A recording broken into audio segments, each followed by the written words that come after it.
as a parent, you continue to be inhibited by your own fears and your own insecurities and inadequacies, and push all of this on your kids, assuming that the next generation is somehow going to fulfill everything that you could not fulfill right now. So what's at stake? I had a podcast guest named Victor Hanning, who actually was a rock star, okay? Like a total rock star.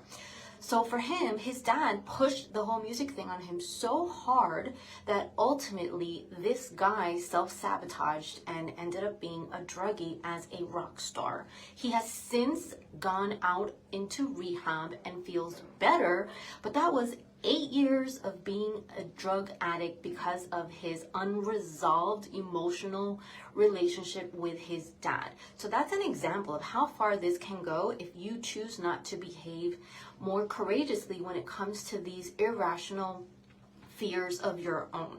Okay, and inhibitions. So here's another one. For me, for example, I actually pursued law school. I was there for 1 semester and I paid for that semester, and I went to law school for all the wrong reasons. One of them was to make my dad proud. So what did that cost me? It cost me, I'm pretty sure, several opportunities that were already in my face when I was working early in my career. Opportunities that I completely closed off because I had this notion to make my dad proud. So that's something that I wanted to just share with you. Also, when you think about this lack of courage, this fear, this inhibition that we have to live our own lives, what happens is a lot of resentment boils.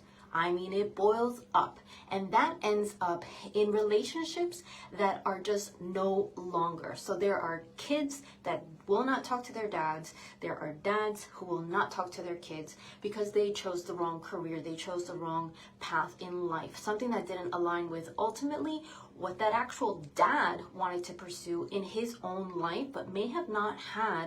And I'm going to limit this conversation to courage, not resources, although we can argue you can be resourceful, but didn't have the courage to live out fully. So that's what's at stake. This is a big deal when it comes to courage. You can think about courage in a myriad of avenues or a myriad of buckets of your life, one of which is in parenting, and that's the focus because it's Father's Day. So what needs to happen here? What is something that you can now begin to ask yourself every moment where you have an opportunity to behave more courageously or to behave like a coward in the moment? I want you to really consider your conversations with your kids. So if you're a dad or if you are a father figure, this is specifically for you. On my podcast, when I interviewed my husband, he had shared this wonderful advice, which was be open and willing to have good conversations, and the ones that might painfully suck with your kids, be open to whatever might come your way, because at the end of the day they're going to do it anyway. So why not be open to a conversation that might feel uncomfortable and incredibly painful? Be open to it, because otherwise all of those suppressed emotions will certainly boil up and will be held against you as a parent. So what is a question you might want to ask yourself before having a conversation with your kid?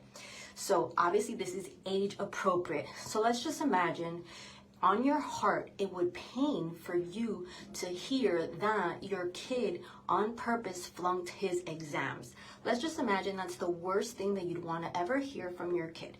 You pay for their college tuition, you know that they are bright, and here they are bringing these Fs, and now you get wind of this. So you might want to really on your own, before having that conversation, which needs to be had because there's got to be more behind those S if you know that your kid is smart. You might need to ask yourself, and this is going to sound painful, but this is something I truthfully have done, even in my marriage.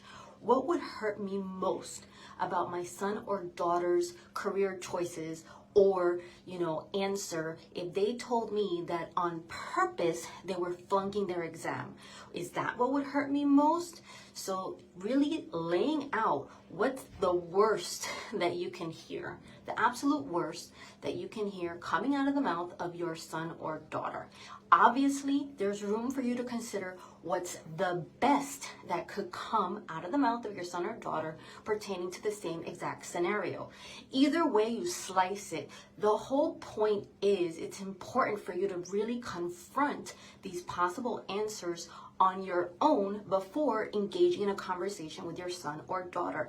This is what I call the opportunity to be extremely courageous as a parent. And again, what's at stake is your son or daughter's life, resentment or happiness towards you, and your own sense of calm and peace, knowing that what you think is happening is either happening and you can figure out how to help resolve it, fix it, coach your kid through it, or what you think is happening is actually all in your head and you can move forward and be happy that that wasn't the case. So I wanted to just offer to you one question you can ask yourself before having a conversation with your son or daughter when it comes to something that might feel hard. Again, this is a piece of it from the book, The Creativity Cure, which is done by two doctors, a psychiatrist and a hand doctor. There's a reason for that. And also comes from guidance that my husband shared on my podcast, an interview with Melissa Lorena.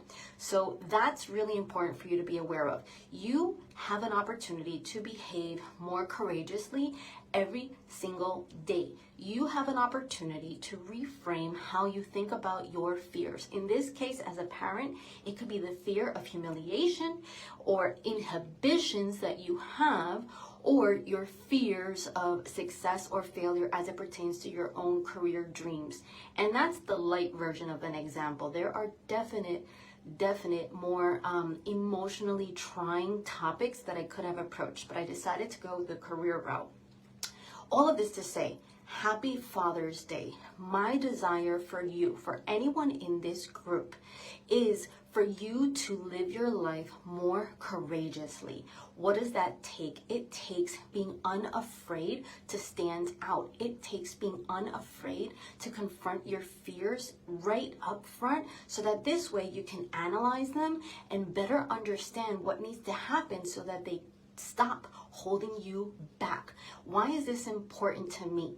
I would say when it comes to how I've career coached my clients through the decades at this point, I've always held on to this belief that courage is rewarded.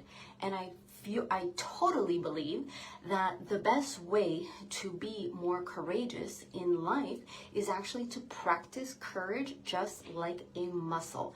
Figure out every single opportunity during which time you can behave with more courage, so that your courage is available to you when life gets really, really hard. So I want to invite you to engage with me as a courage coach. Let me explain exactly what that is. It is totally not fear factor, have some worms and survive the process. It is 100% about having the emotional fortitude to get through life in a way where you are flourishing, not dragging yourself on the ground and hoping that no one ever sees you or hears you, but flourishing, thriving, feeling your creative best, and making sure that anyone who's witnessing your behavior is inspired by it, not depressed by it, not mirroring it in a way that's not going to serve them, but is actually propelled and ignited to live their life with more brilliance and excitement, courage, and enthusiasm. So I invite you today to begin the conversation with me. It's a pivot from career coaching to courage coaching, and it encompasses all the areas of your life. It is not limited to your career choices, although there are many opportunities for you to be more bold every single step of your job search, but it's also inclusive of the other things in your life that matter more than your career choices right now. So let me be of service. Reach out to me, send me a private message, and we'll hop on the phone. It's merely a discovery call so that this way I could better understand how to support you as your courage coach. Happy Father's Day. Again, for anyone that is a father figure this Father's Day, I encourage you to behave with more courage. Signing off, Melissa Lorena.